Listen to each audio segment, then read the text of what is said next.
Hey, Lovey. This is Auntie Reads the Bible, and I'm so happy that you joined me today. Remember that this is the day that the Lord has made, so let us rejoice and be glad in it. Today, I will be reading from Leviticus, and remember, as always, I'll be reading from the New Living Translation Bible. So let's go ahead and get started with Leviticus 8. Leviticus 8, Ordination of the Priests. Then the Lord said to Moses, "Bring Aaron and his sons, along with their sacred garments, the anointing oil, the bull for the sin offering, the two rams, and the basket of bread made without yeast, and call the entire community of Israel together at the entrance of the tabernacle." So Moses followed the Lord's instructions, and the whole community assembled at the tabernacle entrance. Moses announced to them, "This is what the Lord has commanded us to do." Then he presented Aaron and his sons and washed them with water. He put the official tunic on Aaron and tied the sash around his waist. He dressed him in the robe, placed the ephod on him, and attached the ephod securely with its decorative sash. Then Moses placed the chest piece on Aaron and put the Urim and the Thummim inside it. He placed the turban on Aaron's head and attached the gold medallion, the badge of holiness, to the front of the turban, just as the Lord had commanded him. Then Moses took the anointing oil and anointed the tabernacle and everything in it, making them holy. He sprinkled the oil on the altar 7 times, anointing it and all its utensils, as well as the wash basin and its stands, making them holy. Then he poured some of the anointing oil on Aaron's head, anointing him and making him holy for his work. Next, Moses presented Aaron's sons. He clothed them in their tunics, tied their sashes around them, and put their special head coverings on them, just as the Lord had commanded him. Then Moses presented the bull for the sin offering. Aaron and his sons laid their hands on the bull's head, and Moses slaughtered it. Moses took some of the blood and with his finger put it on the four horns of the altar to purify it. He poured out the rest of the blood at the base of the altar. Through this process, he made the altar holy by purifying it. Then Moses took all the fat around the internal organs, the long lobe of the liver, and the two kidneys, and the fat around them, and he burned it all on the altar. He took the rest of the bull, including the hide, meat, and dung, and burned it on a fire outside the camp, just as the Lord had commanded him. Then Moses presented the ram for the burnt offering. Aaron and his sons laid their hands on the ram's head, and Moses slaughtered it. Then Moses took the ram's blood and splattered it against the sides of the altar. Then he cut the ram into pieces, and he burned the head, some of its pieces, and the fat on the altar. After washing the internal organs and the legs with water, Moses burned the entire ram on the altar as a burnt offering. It was a pleasing aroma, a special gift presented to the Lord, just as the Lord had commanded him. Then Moses presented the other ram, which was the ram of ordination. Aaron and his sons laid their hands on the ram's head, and Moses slaughtered it. Then Moses took some of its blood and applied it to the lobe of Aaron's right ear, the thumb of his right hand, and the big toe of his right foot. Next, Moses presented Aaron's sons and applied some of the blood to the lobes of their right ears, the thumbs of their right hands, and the big toes of their right feet. Then he splattered the rest of the blood against all sides of the altar.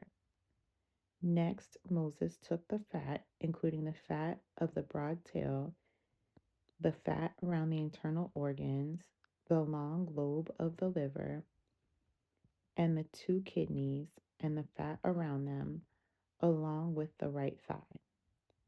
On top of these, he placed a thin cake of bread made without yeast, a cake of bread mixed with olive oil, and a water spread with olive oil. All these were taken from the basket of bread made without yeast that was placed in the Lord's presence. He put all these in the hands of Aaron and his sons, and he lifted these gifts as a special offering to the Lord. Moses then took all the offerings back from them and burned them on the altar on top of the burnt offering. This was the ordination offering. It was a pleasing aroma, a special gift presented to the Lord. Then Moses took the breast and lifted it up as a special offering to the Lord. This was Moses' portion of the ram of ordination, just as the Lord had commanded him. Next, Moses took some of the anointing oil and some of the blood that was on the altar, and he sprinkled them on Aaron and his garments, and on his sons and their garments. In this way, he made Aaron and his sons and their garments holy. Then Moses said to Aaron and his sons, boil the remaining meat of the offerings at the tabernacle entrance and eat it there, along with the bread that is in the basket of offerings for the ordination, just as I commanded when I said, Aaron and his sons will eat it. Any meat or bread that is left over must then be burnt up. You must not leave the tabernacle entrance for 7 days, for that is when the ordination ceremony will be completed. Everything we have done today was commanded by the Lord in order to purify you, making you right with Him. Now stay at the entrance of the tabernacle day and night for 7 days, and do everything the Lord requires. If you fail to do this, you will die, for this is what the Lord has commanded. So Aaron and his sons did everything the Lord had commanded through Moses. Leviticus 9. The priests begin their work. After the ordination ceremony, on the 8th day, Moses called together Aaron and his sons and the elders of Israel. He said to Aaron, take a young bull for a sin offering and a ram for a burnt offering, both without defects, and present them to the Lord. Then tell the Israelites, take a male goat for a sin offering, and take a calf and a lamb, both a year old and without defects, for a burnt offering. Also take a bull and a ram for a peace offering, and flour moistened with olive oil for a grain offering. Present all these offerings to the Lord, because the Lord will appear to you today. So the people presented all these things at the entrance of the tabernacle, just as Moses had commanded. Then the whole community came forward and stood before the Lord. And Moses said, this is what the Lord has commanded you to do, so that the glory of the Lord may appear to you. Then Moses said to Aaron, come to the altar and sacrifice your sin offering and your burnt offering to purify yourself and the people. Then present the offerings of the people to purify them, making them right with the Lord, just as he has commanded. So Aaron went to the altar and slaughtered the calf as a sin offering for himself. His sons brought him the blood, and he dipped his finger in it and put it on the horns of the altar. He poured out the rest of the blood at the base of the altar. Then he burned on the altar the fat, the kidneys, and the long lobe of the liver from the sin offering, just as the Lord had commanded Moses. The meat and the hide, however, he burned outside the camp. Next, Aaron slaughtered the animal for the burnt offering. His sons brought him the blood, and he splattered it against all sides of the altar. Then they handed him each piece of the burnt offering, including the head, and he burned them on the altar. Then he washed the internal organs and the legs and burned them on the altar along with the rest of the burnt offering. Next, Aaron presented the offerings of the people. He slaughtered the people's goat and presented it as an offering for their sin, just as he had first done with the offering for his own sin. Then he presented the burnt offering and sacrificed it in the prescribed way. He also presented the grain offering, burnt a handful of the flour mixed on the altar, in addition to the regular burnt offering for the morning. Then Aaron slaughtered the bull and the ram for the people's peace offering. His sons brought him the blood, and he splattered it against all sides of the altar. Then he took the fat of the bull and the ram, the fat of the broad tail, and from around the internal organs, along with the kidneys and the long lobes of the livers. He placed these fat portions on top of the breasts of these animals and burned them on the altar. Aaron then lifted up the breasts and right thighs as a special offering to the Lord, just as Moses had commanded. After that, Aaron raised his hands towards the people and blessed them. Then, after presenting the sin offering, the burnt offering, and the peace offering, he stepped down from the altar. Then Moses and Aaron went into the tabernacle, and when they came back out, they blessed the people again, and the glory of the Lord appeared to the whole community. Fire blazed forth from the Lord's presence and consumed the burnt offering and the fat on the altar. When the people saw this, they shouted with joy and fell face down on the ground. Leviticus 10. The sin of Nadab and Abihu. Aaron's sons Nadab and Abihu put coals of fire in their incense burners and sprinkled incense over them. In this way, they disobeyed the Lord by burning before him the wrong kind of fire, different than he had commanded. So fire blazed forth from the Lord's presence and burned them up, and they died there before the Lord. Then Moses said to Aaron, "This is what the Lord meant when he said, 'I will display my holiness through those who came near me. I will display my glory before all the people.'" And Aaron was silent. Then Moses called for Mishael and Elzaphan, Aaron's cousins, the sons of Aaron's uncle Uzziel. He said to them, "Come forward and carry away the bodies of your relatives from in front of the sanctuary to a place outside the camp." So they came forward and picked them up by their garments and carried them out of the camp, just as Moses had commanded. Then Moses said to Aaron and his sons, Eleazar and Ithamar, "Do not show grief by leaving your hair uncombed or by tearing your clothes. If you do, you will die, and the Lord's anger will strike the whole community of Israel. However, the rest of the Israelites, your relatives, may mourn because of the Lord's fiery destruction of Nadab and Abihu." But you must not leave the entrance of the tabernacle, or you will die, for you have been anointed with the Lord's anointing oil. So they did as Moses commanded.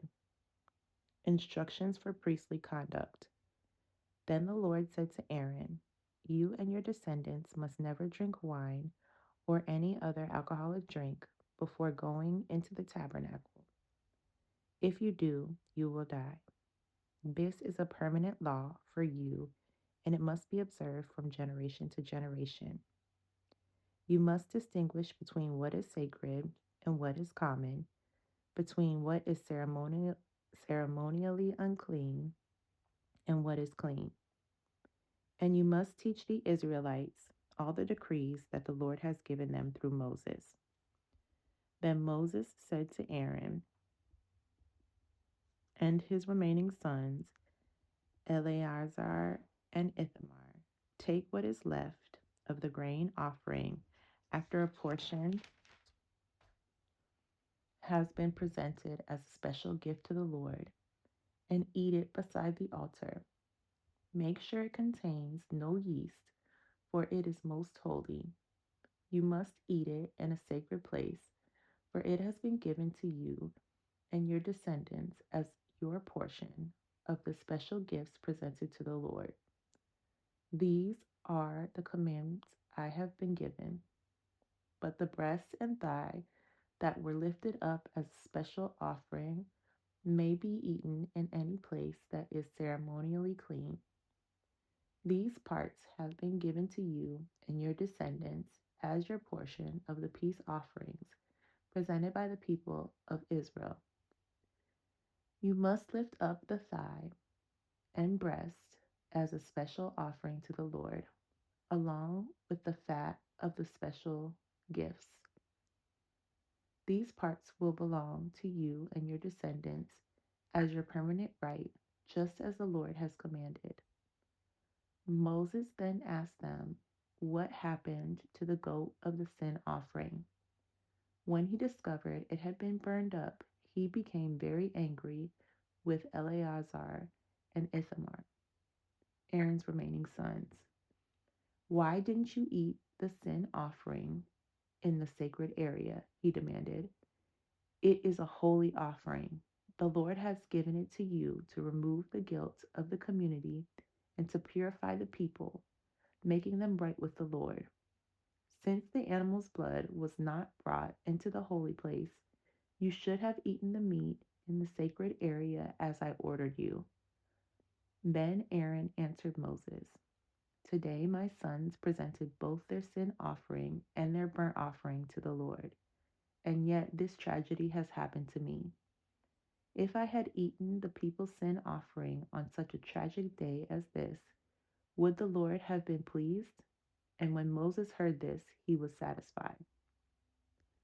Leviticus 11. Ceremonially clean and unclean animals. Then the Lord said to Moses and Aaron, "Give the following instructions to the people of Israel. Of all the land animals, these are the ones you may use for food. You may eat any animal that has completely split hooves and choose the cud. You may not, however, eat the following animals that have split hooves or that chew the cud, but not both. The camel chews the cud, but does not have split hooves, so it is ceremonially unclean for you. The hyrax chews the cud, but does not have split hooves, so it is unclean. The hare chews the cud, but does not have split hooves, so it is unclean. The pig has evenly split hooves, but does not chew the cud, so it is unclean. You may not eat the meat of these animals or even touch their carcasses. They are ceremonially unclean for you. Of all the marine animals, these are the ones you may use for food. You may eat anything from the water if it has both fins and scales, whether taken from salt water or from streams. But you must never eat animals from the sea or from rivers that do not have both fins and scales. They are detestable to you. This applies both to little creatures that live in shallow water and to all the creatures that live in deep water. They will always be detestable to you. You must never eat their meat or even touch their dead bodies. Any marine animal that does not have both fins and scales is detestable to you. These are the birds that are detestable to you. You must never eat them: the griffin vulture, the bearded vulture, the black vulture, the kite, falcons of all kinds, ravens of all kinds, the eagle owl, short-eared owl, the seagull, hawks of all kinds, the little owl, the the cormorant, the great owl, the barn owl, the desert owl, the Egyptian vulture, the stork, herons of all kinds, the hoopoe, and the bat. You must not eat winged insects that walk along the ground. They are detestable to you. You may, however, eat winged insects that walk along the ground and have jointed legs so they can jump. The insects you are permitted to eat include all kinds of locusts, bald locusts, crickets, and grasshoppers. All other winged insects that walk along the ground are detestable to you. The following creatures will make you ceremonially unclean. If any of you touch their carcasses, you will be defiled until evening. If you pick up their carcasses, you must wash your clothes, and you will remain defiled until evening. Any animal that has split hooves that are not evenly divided, or that does not chew the cud, is unclean for you. If you touch the carcass of such an animal, you will be defiled. Of the animals that walk on all fours, those that have paws are unclean.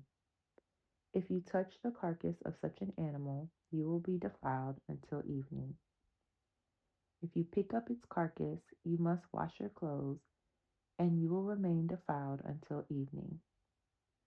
These animals are unclean for you. Of the small animals that scurry along the ground, these are unclean for you: the mole rat, the rat, large lizards of all kinds, the gecko, the monitor lizard, the common lizard, the sand lizard, and the chameleon. All these small animals are unclean for you. If any of you touch the dead body of such an animal, you will be defiled until evening. If such an animal dies and falls on something, that object will be unclean. This is true whether the object is made of wood, cloth, leather, or burlap. Whatever its use, you must dip it in water, and it will remain defiled until evening. After that, it will be ceremonially clean and may be used again. If such an animal falls into a clay pot, everything in the pot will be defiled, and the pot must be smashed.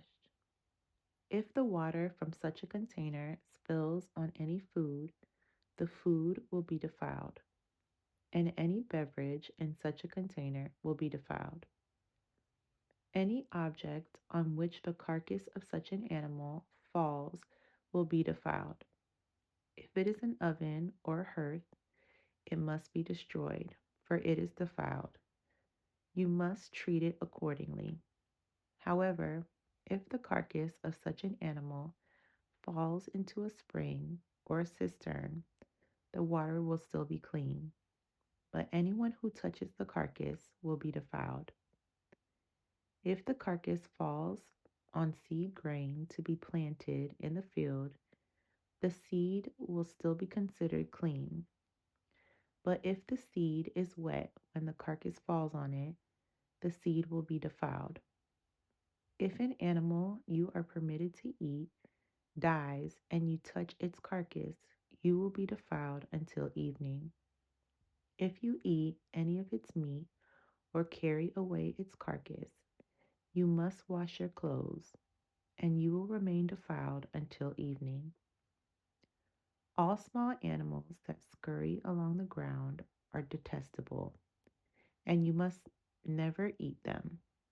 This includes all animals that slither along on their bellies, as well as those with 4 legs and those with many feet. All such animals that scurry along the ground are detestable, and you must never eat them. Do not defile yourselves by touching them. You must not make yourselves ceremonially unclean because of them, for I am the Lord your God. You must consecrate yourselves and be holy because I am holy. So do not defile yourselves with any of these small animals that scurry along the ground. For I, the Lord, am the one who brought you up from the land of Egypt, that I might be your God. Therefore, you must be holy because I am holy. These are the instructions regarding land animals, birds, marine creatures, and animals that scurry along the ground. By these instructions, you will know what is unclean and clean, and which animals may be eaten and which may not be eaten. Leviticus 12 talks about purification after childbirth. The Lord said to Moses, "Give the following instructions to the people of Israel. If a woman becomes pregnant and gives birth to a son, she will be ceremonially unclean for 7 days, just as she is unclean during her menstrual period. On the 8th day, the boy's foreskin must be circumcised. After waiting 33 days, she will be purified from the bleeding of childbirth. During this time of purification, she must not touch anything that is set apart as holy, and she must not enter the sanctuary until the time of purification is over. If a woman gives birth to a daughter, she will be ceremonially unclean for 2 weeks, just as she is unclean during her menstrual period. After waiting 66 days, she will be purified from the bleeding of childbirth. When the time of purification is completed for either a son or a daughter, the woman must bring a 1-year-old lamb for a burnt offering and a young pigeon or turtle dove for a purification offering. She must bring her offerings to the priest at the entrance of the tabernacle. The priest will then present them to the Lord to purify her.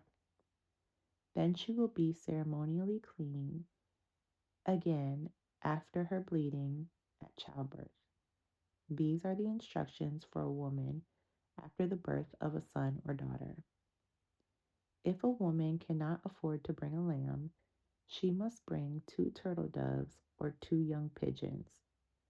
One will be the burnt offering and the other for purification, for the purification offering. The priest will sacrifice them to purify her, and she will be ceremonially clean. Leviticus 13 speaks about serious skin diseases. The Lord said to Moses and Aaron, "If anyone has a swelling or a rash or discolored skin that might develop into a serious skin disease, that person must be brought to Aaron the priest or to one of his sons. The priest will examine the affected area of the skin. If the hair in the affected area has turned white and the problem appears to be more than skin deep, it is a serious skin disease, and the priest who examines it must pronounce the person ceremonially unclean.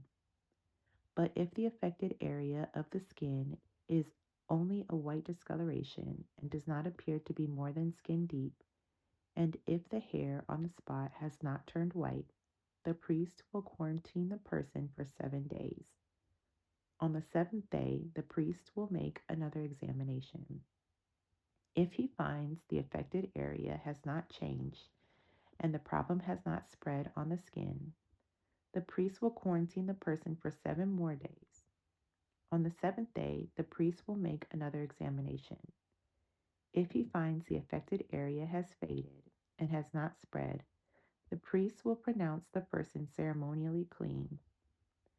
It was only a rash. The person's clothing must be washed, and the person will be ceremonially clean. But if the rash continues to spread after the person has been examined by the priest and has been pronounced clean, the infected person must return to be examined again.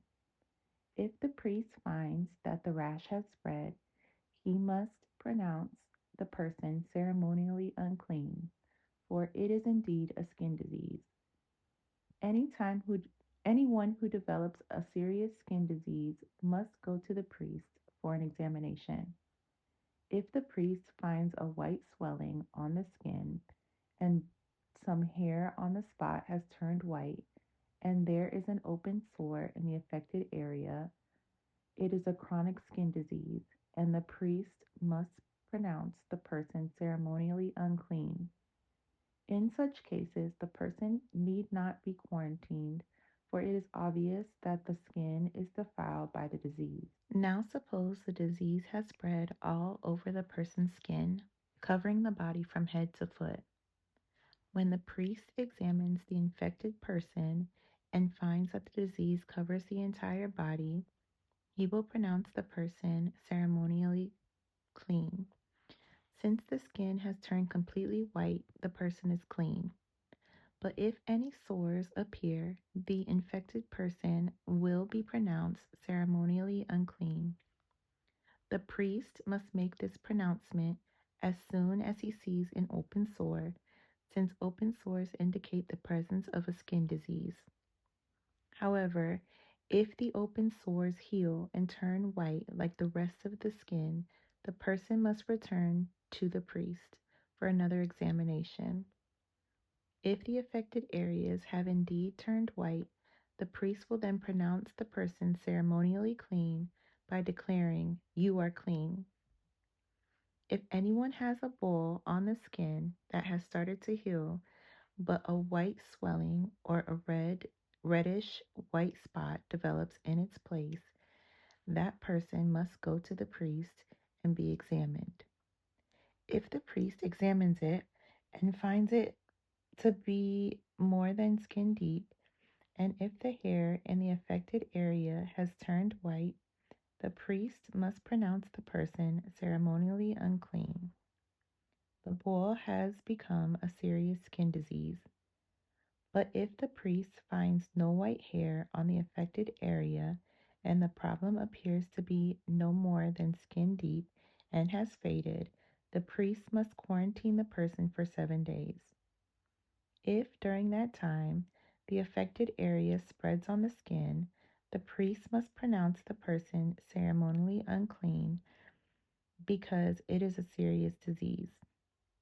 But if the area grows no larger and does not spread, it is merely the scar from the bull, and the priest will pronounce the person ceremonially clean. If anyone has suffered a burn on the skin and the burned area changes color, becoming either reddish white or shiny white, the priest must examine it. If he finds that the hair in the affected area has turned white and the problem appears to be more than skin deep, a skin disease has broken out in the burn. The priest must then pronounce the person ceremonially unclean, for it is clearly a serious skin disease. But if the priest finds no white hair on the affected area and the problem appears to be no more than skin deep and has faded, the priest must quarantine the affected person for 7 days. On the seventh day, the priest must examine the person again. If the affected area has spread on the skin, the priest must pronounce that person ceremonially unclean, for it is clearly a serious skin disease. But if the affected area has not changed or spread on the skin and has faded, it is simply a swelling from the burn. The priest will then pronounce the person ceremonially clean, for it is only the scar from the burn. If anyone, either a man or woman, has a sore on the head or chin, the priest must examine it. If he finds it is more than skin deep and has fine yellow hair on it, the priest must pronounce the person ceremonially unclean. It is a scabby sore of the head or chin. If the priest examines the scabby sore and finds that it is only skin deep, but there is no black hair on it, he must quarantine the person for 7 days. On the seventh day, the priest must examine the sore again. If he finds that the scabby sore has not spread and there is no yellow hair on it and it appears to be only skin deep, the person must shave off all the hair except the hair on the affected area. Then the priest must quarantine the person for another 7 days. On the seventh day, he will examine the sore again. If it has not spread and appears to be no more than skin deep, the priest will pronounce the person ceremonially clean. The person's clothing must be washed, and the person will be ceremonially clean.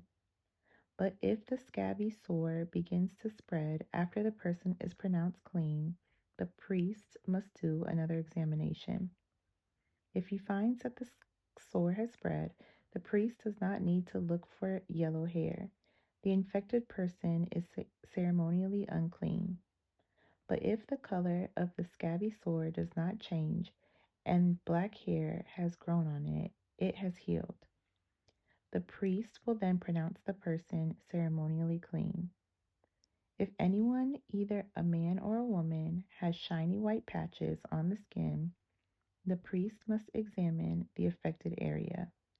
If he finds that the shiny patches are only pale white, this is a harmless skin rash, and the person is ceremonially clean. If a man loses his hair and his head becomes bald, he is still ceremonially clean. And if he loses hair on his forehead, he simply has a bald forehead. He is still clean. However, if a reddish white sore appears on the bald area on the top of his head or on his forehead, this is a skin disease.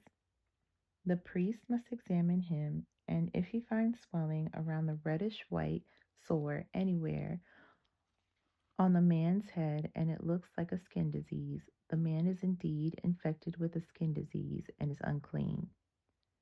The priest must pronounce him ceremonially unclean because of the sore on his head.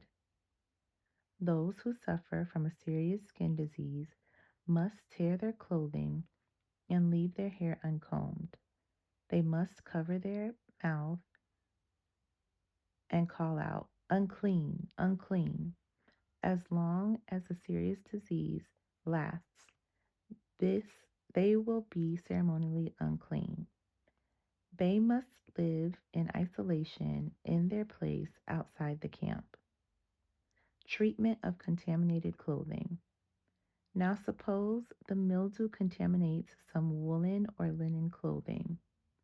Woolen or linen fabric, the hide of an animal, or anything made of leather.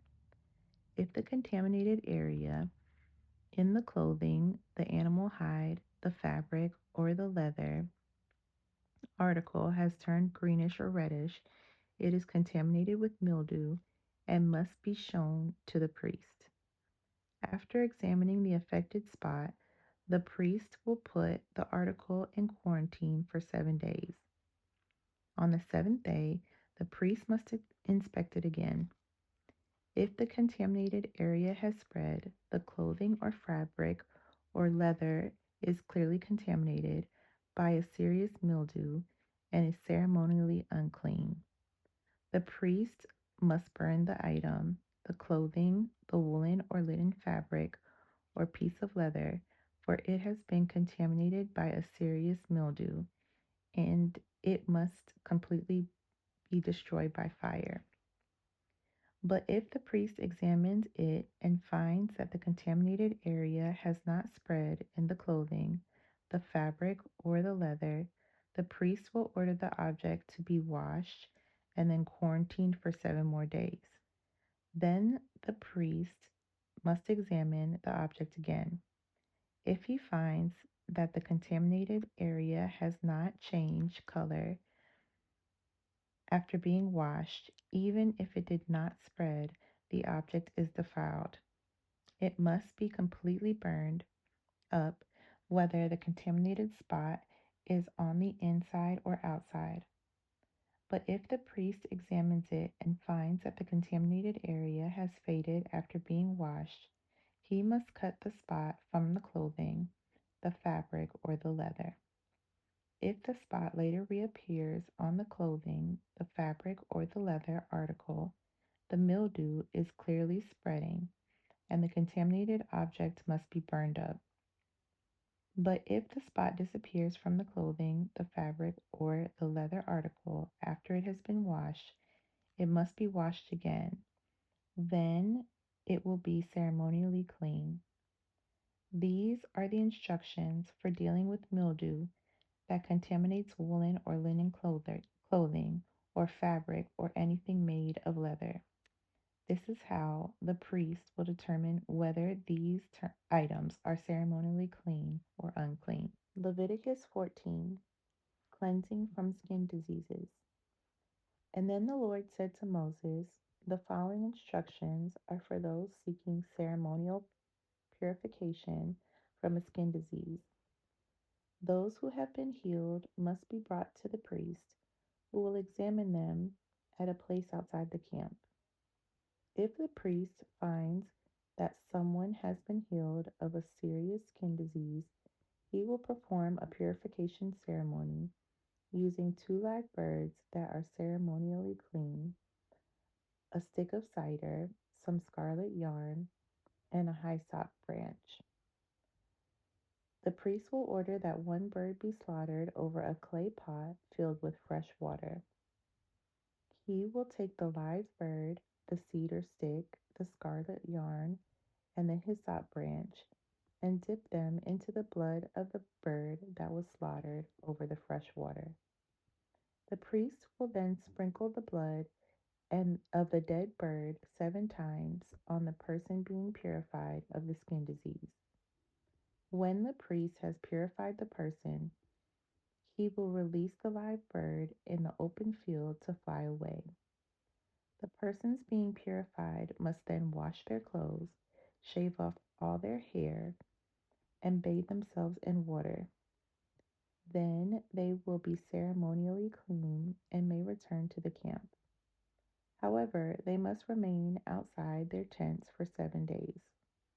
On the 7th day, they must again shave all their hair from their heads, including the hair of the beard and eyebrows. They must also wash their clothes and bathe themselves in water. Then they will be ceremonially clean. On the 8th day, each person being purified must bring 2 male lambs and a 1-year-old female lamb with no defects, along with a grain offering of 6 quarts of choice flour moistened with olive oil, and a cup of olive oil. Then the officiating priest will present that person for purification along with the offerings because the Lord at the entrance of the tabernacle. Before the Lord at the entrance of the tabernacle.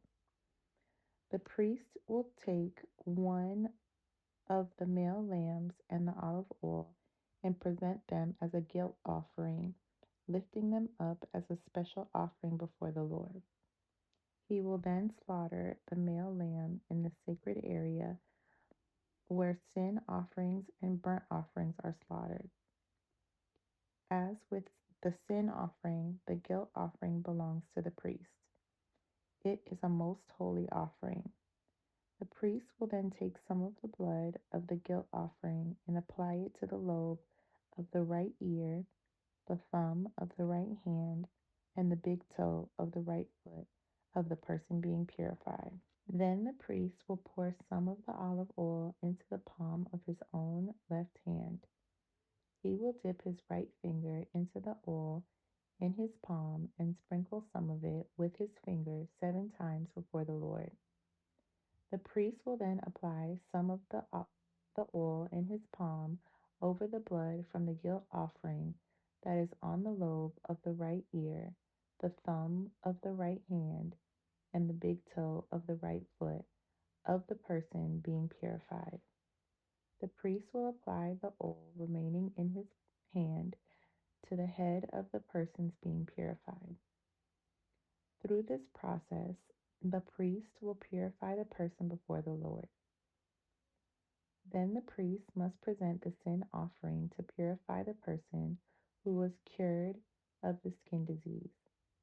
After that, the priest will slaughter the burnt offering and offer it on the altar along with the grain offering.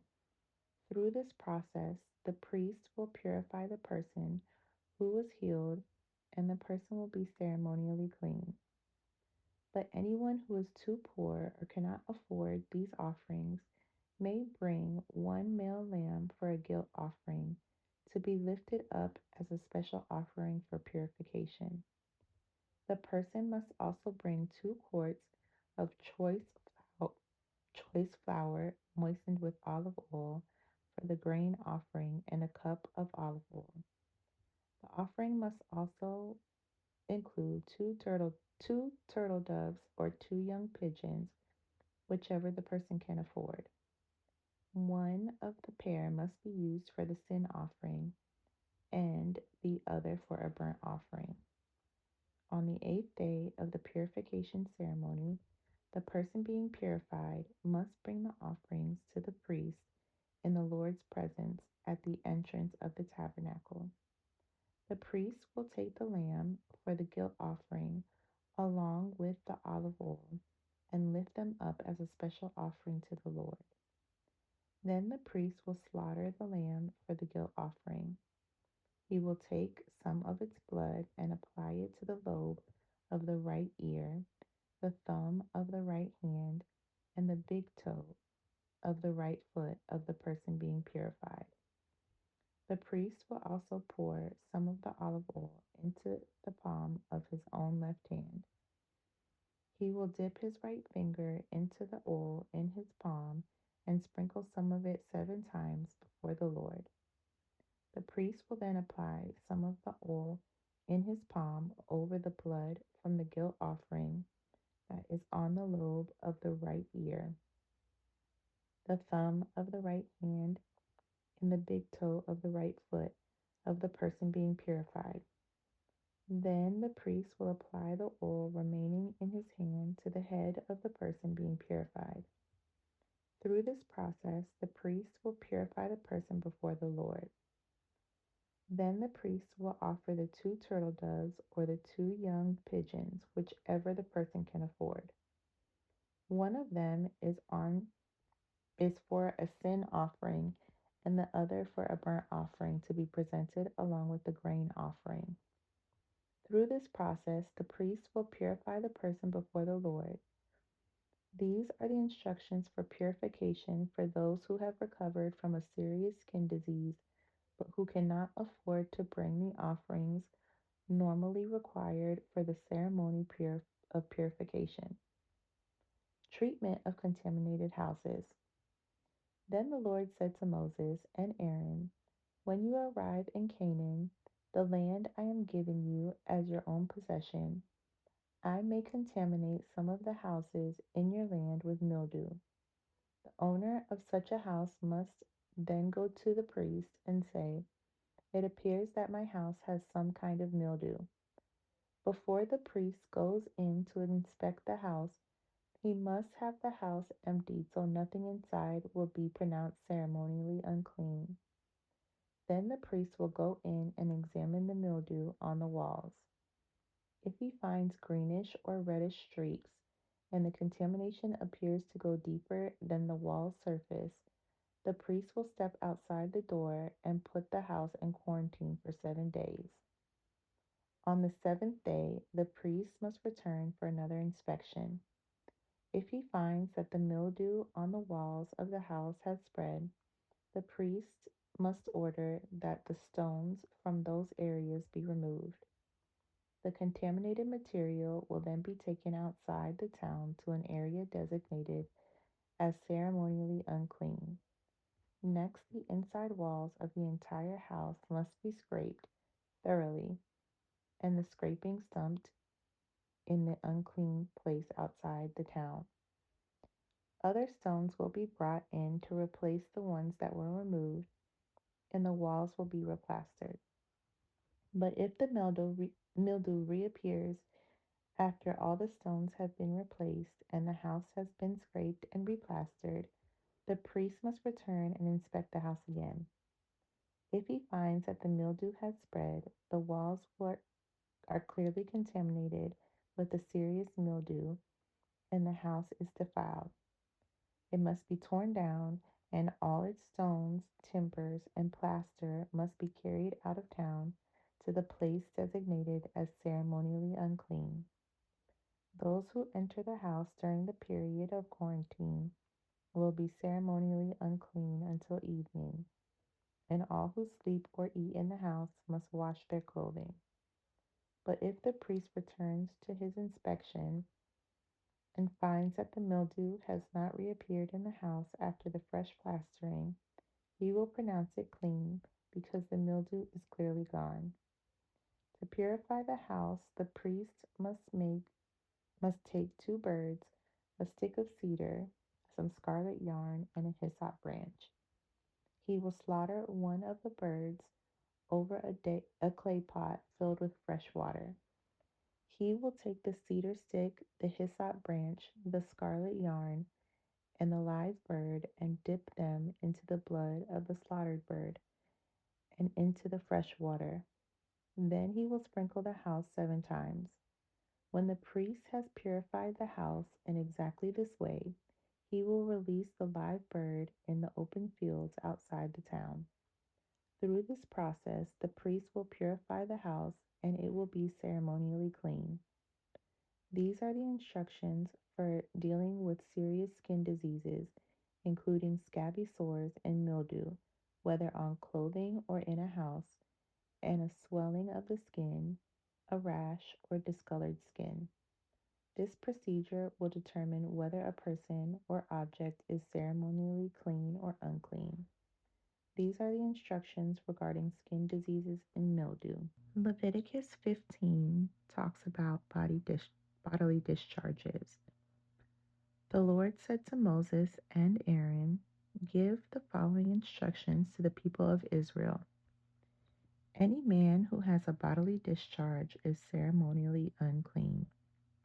This defilement is caused by his discharge, whether the discharge continues or stops. In either case, the man is unclean. Any bed on which the man with the discharge lies and anything on which he sits will be ceremonially unclean. So if you touch the man's bed, you must wash your clothes and bathe yourself in water, and you will remain unclean until evening.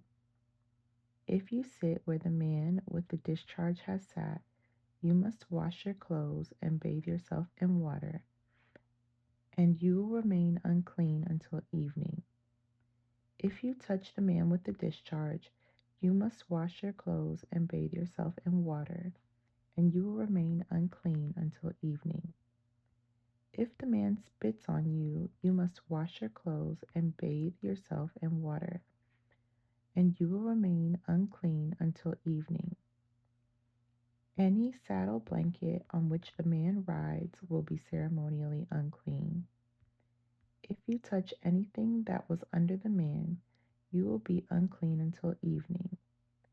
You must wash your clothes and bathe yourself in water, and you will remain unclean until evening. If the man touches you without first rinsing his hands, you must wash your clothes and bathe yourself in water, and you will remain unclean until evening. Any clay pot the man touches must be broken, and any wooden utensil he touches must be rinsed with water. When the man with the discharge is healed, he must count off 7 days for the period of purification. Then he must wash his clothes and bathe himself in fresh water, and he will be ceremonially clean. On the 8th day, he must get 2 turtle doves or 2 young pigeons and come before the Lord at the entrance of the tabernacle and give his offerings to the priest. The priest will offer one bird for a sin offering and the other for a burnt offering. Through this process, the priest will purify the man before the Lord for his discharge. Whenever a man has an emission of semen, he must bathe his entire body in water, and he will remain ceremonially unclean until the next evening. Any clothing or leather with semen on it must be washed in water, and it will remain unclean until evening. After a man and woman have sexual intercourse, they must each bathe in water, and they will remain unclean until the next evening. Whenever a woman has her menstrual period, she will be ceremonially unclean for 7 days. Anyone who touches her during that time will be unclean until evening. Anything on which the woman lies or sits during the time of her period will be unclean. If any of you touch her bed, you must wash your clothes and bathe yourself in water, and you will remain unclean until evening. If you touch any object she has sat on, you must wash your clothes and bathe yourself in water, and you will remain unclean until evening. This includes her bed or any other object she has sat on. You will be unclean until evening if you touch it. If a man has sexual intercourse with her and her blood touches him, her menstrual impurity will be transmitted to him. He will remain unclean for 7 days, and any bed on which he lies will be unclean. If a woman has a flow of blood for many days that is unrelated to her menstrual period, or if the blood continues beyond the normal period, she is ceremonially unclean. As during her menstrual period, the woman will be unclean as long as the discharge continues. Any bed she lies on and any object she sits on during that time will be unclean. Just as during her normal menstrual period, if any of you touch these things, you will be ceremonially unclean. You must wash your clothes and bathe yourself in water, and you will remain unclean until evening. When the woman's bleeding stops, she must count off 7 days. Then she will be ceremonially clean. On the 8th day, she must bring 2 turtle doves or 2 young pigeons and present them to the priests at the entrance of the tabernacle. The priest will offer one for a sin offering and the other for a burnt offering. Through this process, the priest will purify her before the Lord for the ceremonial impurity caused by her bleeding. This is how you will guard the people of Israel from ceremonial uncleanliness. Otherwise, they would die, for their impurity would defile the tabernacle, my tabernacle, that stands among them. These are the instructions for dealing with anyone who has a bodily discharge, a man who is unclean because of an emission of semen, or a woman during her menstrual period. It applies to any man or woman who has a bodily discharge and to a man who has sexual intercourse with a woman who is ceremonially unclean. So that's it for Leviticus 8 through 15. And Leviticus 8 through 15 reminds us that we used to be governed by strict ceremonial laws, and that was even surrounding, sickness and having your period. And so praise be to God through Jesus Christ. We no longer have to live under those same laws to have a direct relationship with God. And He treats us with grace and with dignity. And for that, I'm grateful. So thank you for reading Leviticus 8 through 15 with me. I will see you next time. Have a beautiful day or evening.